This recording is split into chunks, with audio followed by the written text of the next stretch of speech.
CMR shopping mall ఆడి శ్రావణం అతిపెద్ద KG sale up to 61% offer 1+1 combo offer. So ఇప్పుడే shopping చేయండి.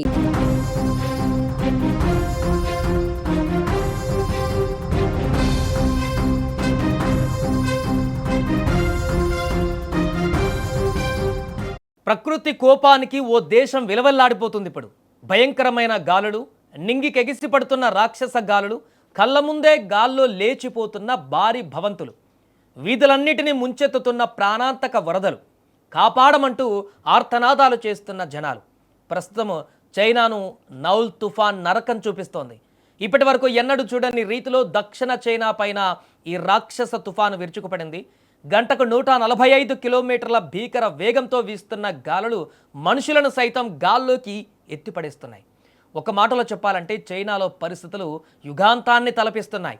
చైనా ప్రభుత్వం అత్యంత తీవ్రమైన రెడ్ అలర్ట్ ప్రకటించిందంటే పరిస్థితి ఎంత దారుణంగా ఉందో అర్థం చేసుకోవచ్చు. రాత్రికి రాత్రే నగరాలు ఖాళీ అయిపోయాయంటే నౌల్ తుఫాన్ సృష్టిస్తున్న ఆ విలయతాండం ఎంత భయంకరంగా ఉందో ఒకసారి ఊహించుకోండి. దక్షిణ చైనా తీరాన్ని తాకినటువంటి నౌల్ తుఫాన్ ఒక ప్రళయంలా మారింది. గంటకు ఏకంగా 145 కిలోమీటర్ల వేగంతో వీస్తున్న ఈ గాలుల దాటికి నగరాలు చిన్నాభిన్నమవుతున్నాయి. ఈ భయంకరమైన గాలుల దాటికి బహుళ అంతస్తుల భవనాల పైకప్పులు, రేకులు గాల్లో కాగితాల్లాగా ఎగిరిపోతున్నాయి. కొన్ని చోట్ల భవంతులు బాల్కనీలు భారీ హోల్డింగ్లు విరిగిపడి కింద ఉన్నవారిపైన పడుతున్నాయి. రోడ్డు పైన నడిచే వెళ్ళడం కాదు కదా, నిలబడడం కూడా సాధ్యం కానంతగా గాలుల తీవ్రత ఉంది. వీధుల్లో వెళ్తున్నటువంటి జనాలు గాల్లోకి లేచిపోతున్నారంటే ఈ తుఫాను ఎంతటి తీవ్ర రూపం దాల్చిందో అర్థం చేసుకోవచ్చు. మనం ఇక్కడ కనిపిస్తున్నటువంటి విజువల్స్లో చూడొచ్చు, స్పష్టంగా అర్థమవుతుంది అక్కడ ఎలాంటి పరిస్థితులు ఉన్నాయో. చెట్లు వేలతో సహా పెకిలించుకొని పడిపోతున్నాయి. ఎటు చూసినా విరిగిపోయిన శిథిలాలు, విరిగి పడిపోయినటువంటి విద్యుత్ వైర్లే కనిపిస్తున్నాయి. జనాలు ప్రాణాలు అరచేతులు పెట్టుకొని ఇళ్లలోకి పరుగులు తీస్తున్నటువంటి భయానకమైనటువంటి దృశ్యాలు. కార్లు ఆ వరదల్లో గల్లంతా కొట్టుకుపోతున్నటువంటి పరిస్థితి. బొమ్మ కార్లు కనుక కొట్టుకుపోయినట్టు ఆ వరదల్లో కార్లు, అంటే వరదతో పాటు గాలి తీవ్రతగా కూడా హెవీగా ఉంది కాబట్టి బొమ్మల కార్లలాగా ఆ యొక్క కార్లు కూడా అలా వరదతో పాటుగా పరిగెడుతున్నటువంటి పరిస్థితి కనిపించింది. ఇక సాధారణ ప్రజల పరిస్థితి చూడండి, అక్కడ నిలబడడానికి కూడా లేదు. బైకులు అక్కడ ఆపేసి ఒకరినొకరు గట్టిగా పట్టుకొని, ఎందుకంటే గాలికి ఎగిరిపోయేటువంటి పరిస్థితి, ఒకరినొకరు గట్టిగా పట్టుకొని అక్కడ ఉన్నటువంటి పోల్స్ని వాటిని పట్టుకొని ఆ గాలికి ఎగిరిపోకుండా కాపాడుకునేటువంటి ప్రయత్నం చేస్తున్నటువంటి భయానకమైనటువంటి దృశ్యాలు అక్కడ కనిపిస్తున్నాయి.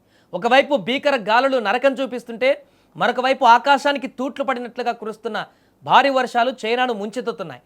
ప్రధానంగా గ్వాంగ్డాంగ్ ప్రావిన్స్లో వర్షం విపరీతమైనటువంటి విధ్వంసం సృష్టిస్తున్నాయి. నగరంలోని రోడ్లన్నీ క్షణాల్లో ఉధృతంగా పారే నదుల్లా మారిపోయాయి. రోడ్లపైన పార్క్ చేసిన వేలాది కార్లు, వాహనాలు ఆ వరద నీటి ప్రవాహంలో బొమ్మల్లా కొట్టుకుపోతున్నాయి.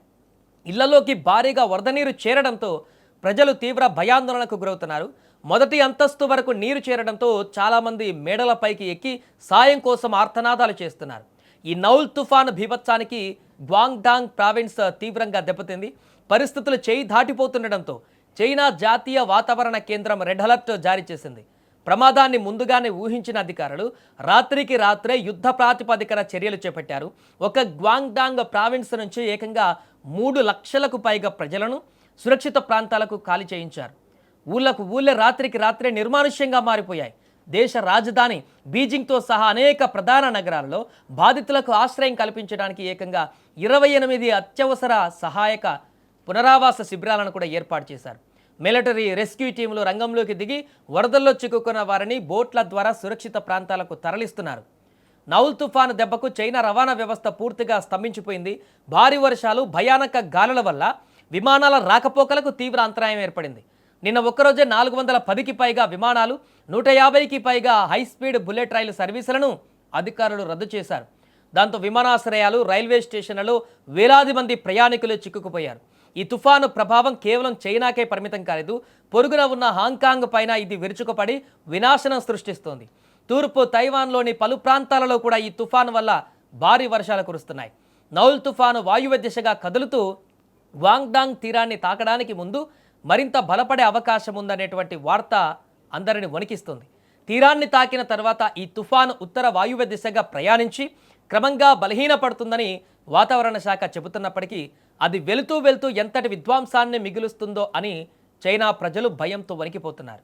ఎంతటి సాంకేతికత పెరిగినా, భవంతులు నిర్మించినా ప్రకృతి కోపానికి మానవుడు ఎంతటి అల్పుడో ఈ నౌల్ తుఫాను మరొకసారి నిరూపించింది. ప్రస్తుతం చైనాలో నెలకొన్నటువంటి ఈ భీకర పరిస్థితికి అక్కడ రెడ్ అలర్ట్ జారీ చేసి ప్రజల ప్రాణాలను కాపాడడానికి నిరంతరం శ్రమిస్తున్నారు.